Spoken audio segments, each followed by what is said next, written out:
There has to be meaning in what you do.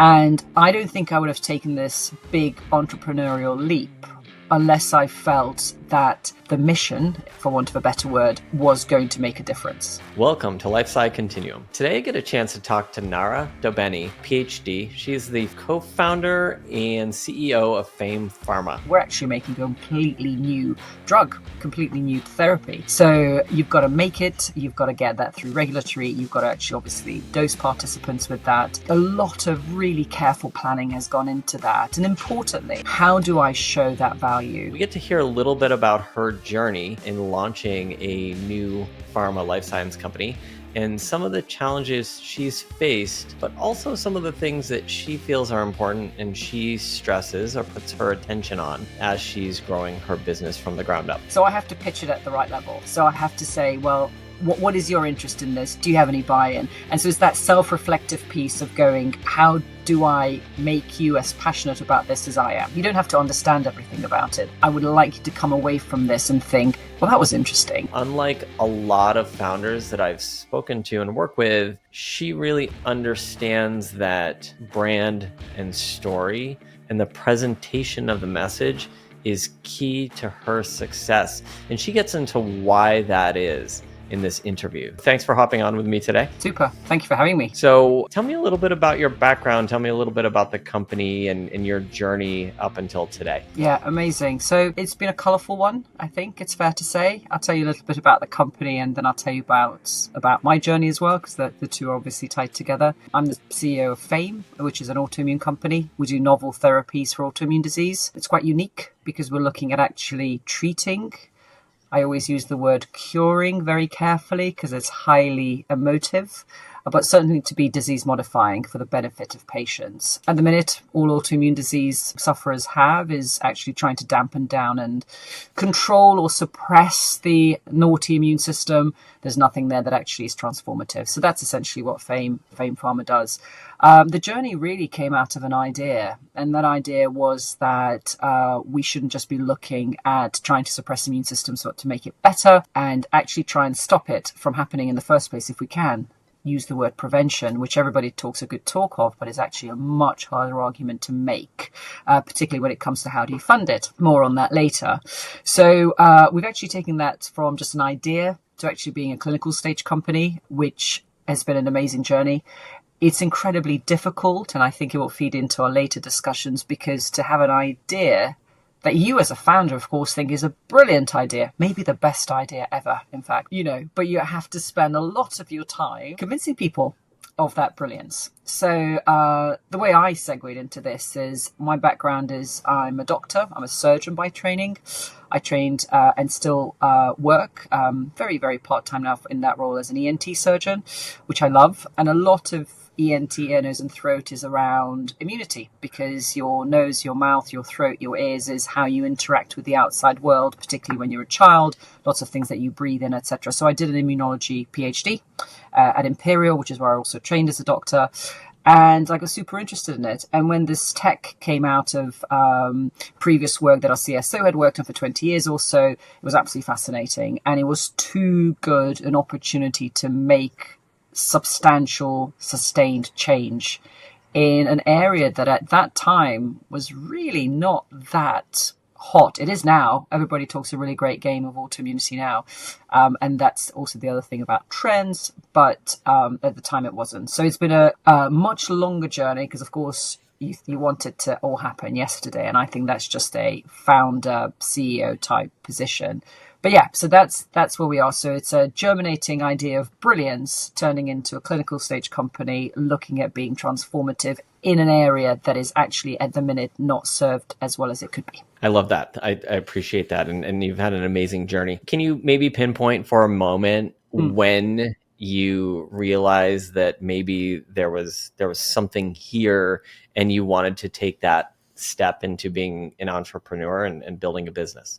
Yeah, that's a really good question. I think looking back on it, I think I can identify it, but at the time it just felt like a really good idea. And I love being pushed. I can never imagine staying still, and taking something innovative. And dare I say it, there has to be meaning in what you do. And I don't think I would have taken this big entrepreneurial leap unless I felt that the mission, for want of a better word, was going to make a difference. And it was that idea that actually, if I leant into this really, really hard, then with the team, and more on that later, this could be something that we could really push on. And if it worked, and it's a big if, because therapies and therapeutics are always a challenge in life sciences, but if it worked, you're transformative. You're now offering, so just to paint a picture, so imagine if, you find out that you have become a type 1 diabetic. You can say, okay, well, I'm going to be on insulin, otherwise without insulin, it's a fatal disease. Or I could have something that will stop me sliding into that. Like, that's a no-brainer, and all the long-term sequelae. So actually to be transformative. And in some ways, being a medic, you're always about trying to do good and without trying to sort of minimize all the things. But, if I wasn't that ENT surgeon, somebody else would be that ENT surgeon. But this, I felt, was a unique offering that I could feel like I made a difference. And, when all is said and done, I can say I tried really, really hard to make something transformative work. So that was it. So I think it was like, it wasn't one particular moment, but it was that realization that actually this is worth it. It's worth the pain. And so that sort of developed over time. So fast forward to today, presently, where are you in the middle of things? What stage are you at? So we're at a really important stage, really crucial stage for all therapy companies, which is when you go and transform from being an exciting idea to having actually proven what you're doing, with relatively good amount of data in terms of how does this behave and what does it do in a model that reproduces what happens in humans. So that tends to be either bench side or animal model validation, which we've done. And one of the best things was when some of that came back and it showed that it did what we said it did, the way we said it did it. And that was like probably all my Christmases at once. And my second Christmas I'm waiting for is that we can actually do this and I get the same data in humans. So having gone through that, we're at that really pivotal stage of having set the clinical trial up to happen really imminently now. But, the trials are expensive and trials are, when I say difficult, it's not the trial bit that's difficult, but the organization that wraps around it is difficult. And don't forget, in this situation, we're actually making a completely new drug, completely new to therapy. So you've got to make it, you've got to get that through regulatory, you've got to actually obviously dose participants with that. So a lot of really careful planning has gone into that. And importantly, how do I show that value, which we'll come to? How do I keep on going, demonstrating that there is value in this idea and it will spit out a drug, a medicine that's transformative at the other end? Because you won't know that truthfully till the end of a clinical trial. So we've built in lots of different things that shows you nice little markers early on to go, yep, it's doing what you want it to do. So it goes to building not just that validation, but that story to say, and then we showed this, and that led us to that. And so you can keep on demonstrating value because that's what you need to do, because that value very often is obvious to you as the founder and the scientist. But how do you demonstrate that? And that communication piece and that awareness piece as well to say, well, I think it's brilliant, but I know that you sitting at the other end of the table, whether you're trying to invest in me or trying to invest in this space or just being really excited about what we're doing and want to learn about it, what can I show you that will make you feel as excited about this as I am? So that's kind of the piece where we're at. You make a really good point there. And what we see a lot of is that a founder coming from a variety of backgrounds will have an idea for a problem to solve or an innovation. And they'll just run right for it and not consider the broader community, the audience for this, whether it's an investor or it's the market itself.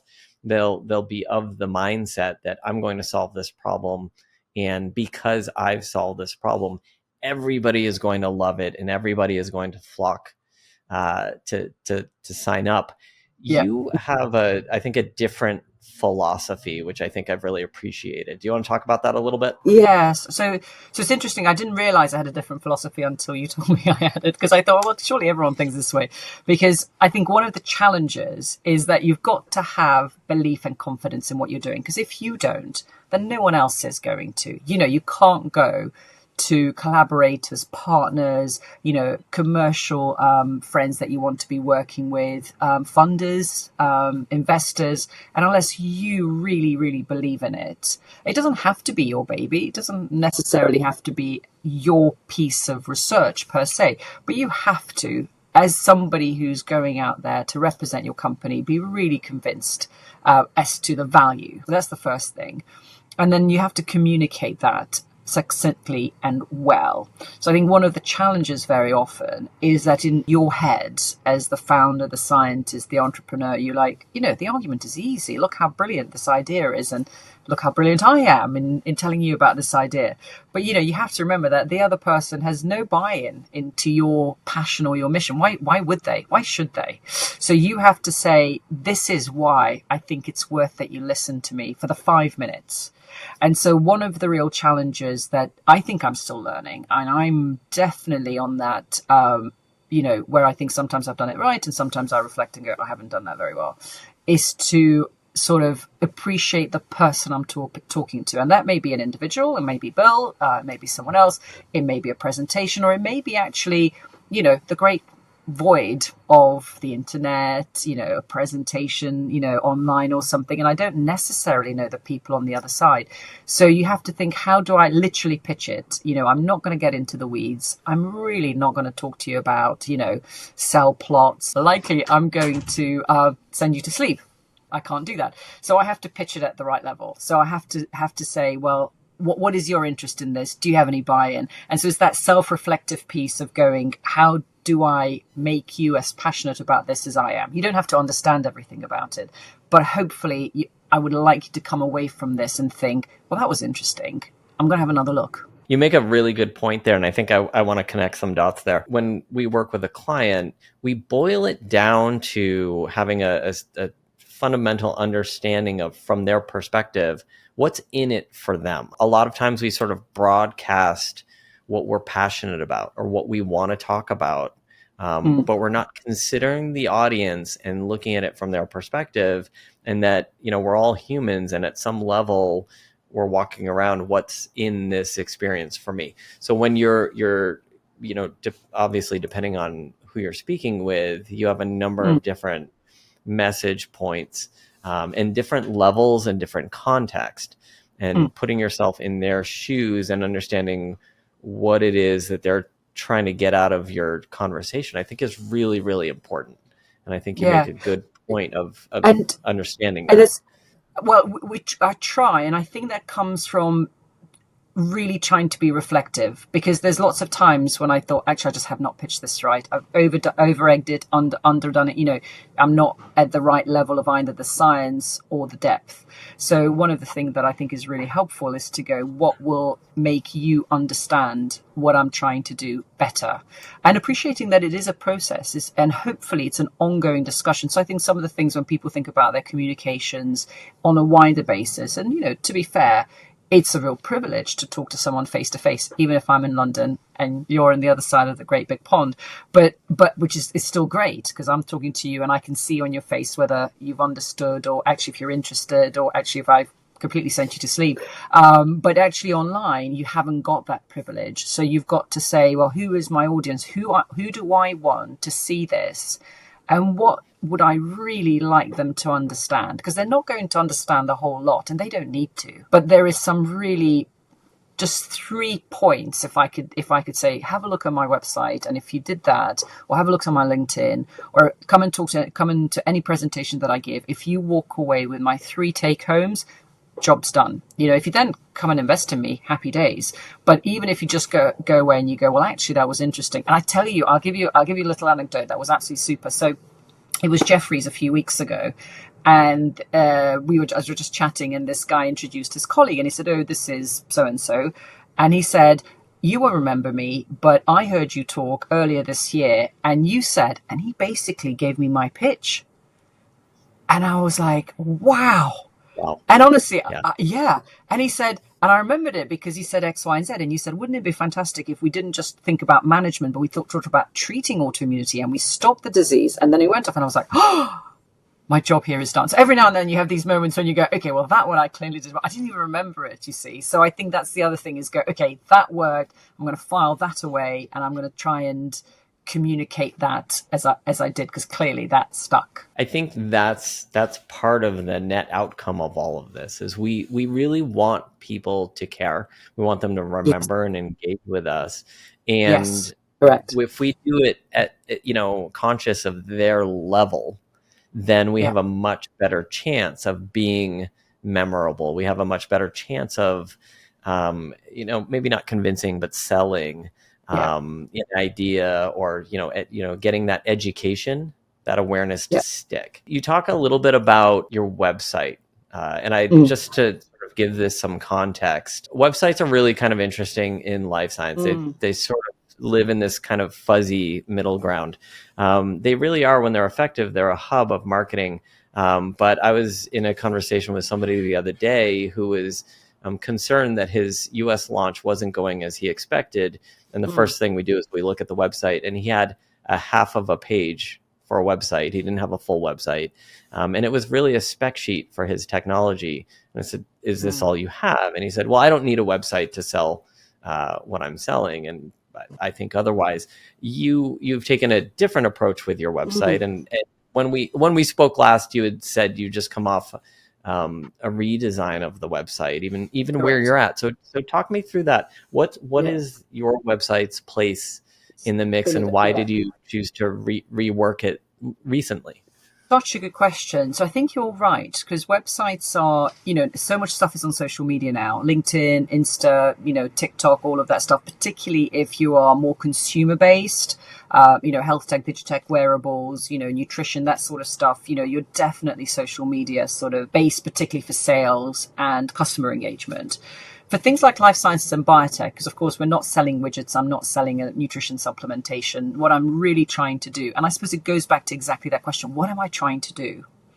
And because I haven't got little units that are generating revenue that I'm selling, it's not necessarily social media in terms of the instas and etc. is probably not the right modality for us. So we haven't lent into that because it doesn't really have a role to play. And to some degree, you're limited in time and resources, and time is your greatest asset, other than obviously cold hard cash. So you're that's not going to serve a purpose. So there has to be clarity as to what you're trying to do. So that for us came down to a strategy where you've got what, for want of a better phrase, sort of professional social media engagement, which is LinkedIn. Really, people check it, and we're really, really well connected through that.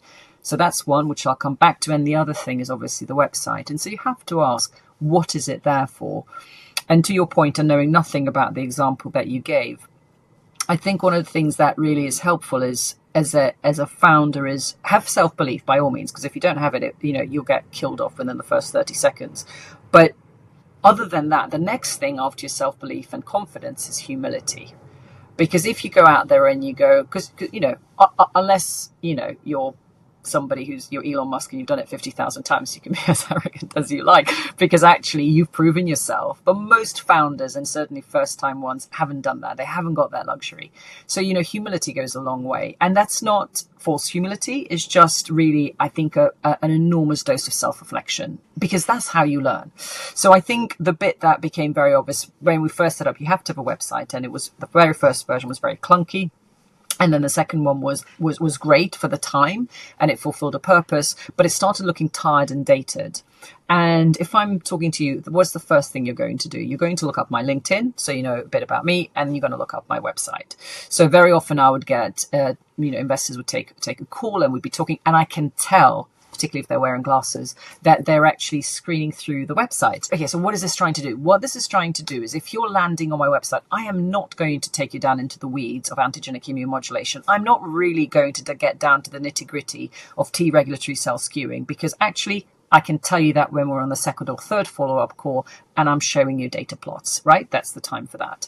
But the thing that the website needs to really do is that when you land on it, it's clear, it's clean, the story's right there, makes it really easy for you to navigate. So we redone it, and not only that, but we made things link in. So each bit of the website, no matter where you land, takes you to the next bit of the story. So it takes you through very nicely a narrative where I hope to take you on a short, succinct, but interesting journey.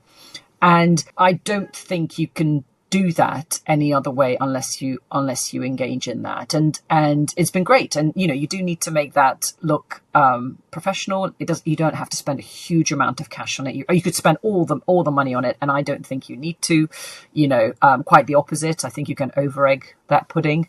But as long as it's clear, it's concise, it does what you want it to do, and it takes your reader, because your audience is potentially investors, collaborators, farm partners, and it does that. So that was the website side of things, and then the LinkedIn then has to link in to what you're trying to do with that narrative, where actually it's to some degree a personal brand under the umbrella of your company. So you can say, I'm here, I am hustling hard. I'm doing everything I can to present to you that I'll be a good guardian of your time, your energy, your money, and I will make this happen because this is, my true north that I work around. And if that narrative fits, then hopefully you're then that much further ahead at that conversation. So it's a sort of a bit of an incremental gain. To summarize, I get where your founder was coming from, but I think that's an own goal that you don't need to have. It'd be much, much easier. And it's fun, actually. I think websites can be really fun. I think that, a website is a bit of a no-brainer. It's assumed. It's almost like a business card of 20 or 30 years ago. You have to have one. And I think that you create almost more questions and uncertainty if 100%. You don't have some basics. And I think when you take it to another level where you're capturing the user's journey and you're presenting it in a concise and easy, to interpret way, as you've discussed, I think you're communicating both about sort of your philosophy, but also what it's like to work with you as a business. Are you working towards moving things along and a helper, or are you sort of leaving it to others to figure out? And those small details can have big implications for other areas of the business. So your philosophy on that, I think, is spot on. Talk about LinkedIn, again, for a moment. You have a really different approach to a lot of companies in the space, and particularly at the founder level. You don't often see founders in the space jumping on LinkedIn and doing videos. What kind of got that started for you? Why'd you jump into that, and maybe why did you keep it going? Yeah, I think it's really interesting. So I resisted it for a very long time, I'm going to be honest. And then actually, when I started, I kind of, it was a dipping the toe kind of thing. It was almost like a holding page, a little bit about it. And then it kind of slowly dawned on me that, you can shape your narrative. That's the beauty of it. You can communicate really well. So I gave some thought as to what it is that I wanted to say, and you're saying it as a personal voice, but you have to say it on behalf of the company because that's who you're there to represent. Makes you think, what are my values? What's important to me individually, and what's important to me as CEO of Phaim? And if it goes back to that comms piece, what would I like Bill to know about me? If all Bill does is looks at my LinkedIn page, what would I like you to go away thinking about? And that's like some, pillars of your ethos and values of you as an individual human and you as your company. And that's where I started. And for that was really easy. One was I just sort of really, I put my CV on there properly. So people can see what I did. And I always think it's quite sweet. It's going to sound like an arrogant thing to say, and it really doesn't mean that way, because someone's just said, "Oh my goodness, you've done a lot," and I was like, "Have I?" Because I look at other people and go, "Oh my goodness, you've ruled the world." I haven't done that, So I think it's always that imposter syndrome to some degree. But I think that's really nice because people can kind of very quickly get what you've done. And then the other things after that is I want to sort of say, well, look, the narrative is that we're transformational, that we're patient-centered, that we're human-focused, that we're kind, we're collaborative. We help where we can. There's a community where we can lend a hand. I keep trying to do better. So one of the things recently I've decided I'm going to be much better at is if people send me, and if it's just a generic marketing blanking email, then probably my enthusiasm wanes somewhat. But actually, if it's a personal, I saw your message and I just wonder, what do you think? So I had a medical student who said, look, I saw you did a PhD and a master's. Do you really need to do that to be a surgeon? And I just thought, do you know what? That's a really interesting question. So I wrote him quite a long answer, hopefully not too boring. But and I think if somebody goes to the trouble of writing, I won't be 24-hour turnaround, but I will. So I think that sort of being considerate, reliable, honest, transparent, and that's the human and the value underneath me and the company. And then there is a demonstration to say to your investors, past and present and future, is to say, I'm focused on this, I'm hustling hard and I'm working, and this is my focus, and look how hard we work in order to be good guardians of your trust. Money as well, but trust is the main thing. So I thought actually there is a good narrative there that you can shape. I think there's a brilliant narrative there. And I think that a lot of companies will put out positioning and messaging that say they're patient focused or they're human centric. But then you go to the website and there are no people on the website. You don't have any idea who's on the team. You go over to LinkedIn, there are no, bios, there are no profile pictures. Sometimes they're blank. And I think that you're going to the other end of the spectrum and you're saying, here's who I am as a human being. Here are my little stories along the way to show you that this isn't marketing for me. This is not positioning, or this is not messaging. This is my journey and my story, and we're living it. And I think there's authenticity there too. And I think those are really important in a space that's really competitive. It moves quickly. There's a lot of money moving around. And if you want to stand out, you want to be the one who is most trustworthy, who is demonstrating and telling that story, but it's very real. It's authentic. Yeah, the authenticity, I think it's a really good word. As the saying goes, you have to be yourself because everyone else is taken. And I think you can tell when somebody does like I've never really done a post for the likes, like I'll see something and I think, oh, that's nice, that's interesting, so I'll tell you one post that was completely throwaway. I wasn't, maybe I should have had a meaning behind it, but there wasn't one. It just really struck me, and it really struck a chord. And it was when it was the Olympics, and we had two runners, and it was a GB guy that won, and he did a fantastic run, and the runner-up was a guy from New Zealand. And as they were running right side by side. It could have been any of them. The Brit had a drink of water, and then he took another one and passed it to the Kiwi guy. And I just thought, you know what? That is a winner. I don't care if he comes second, but it was such an act of selflessness and sportsmanship, And I thought, and it's got one of the highest likes. And I was like, I don't even know what it was about that, but it spoke to me. And because it spoke to me, I was like, and it is about that. And that's definitely the entrepreneur journey. You go, there's so many things. And if you can help, do. It's not, it's really not that hard. If it's easy for you and someone's struggling on something that you could really just spend 2 minutes on, why not do it?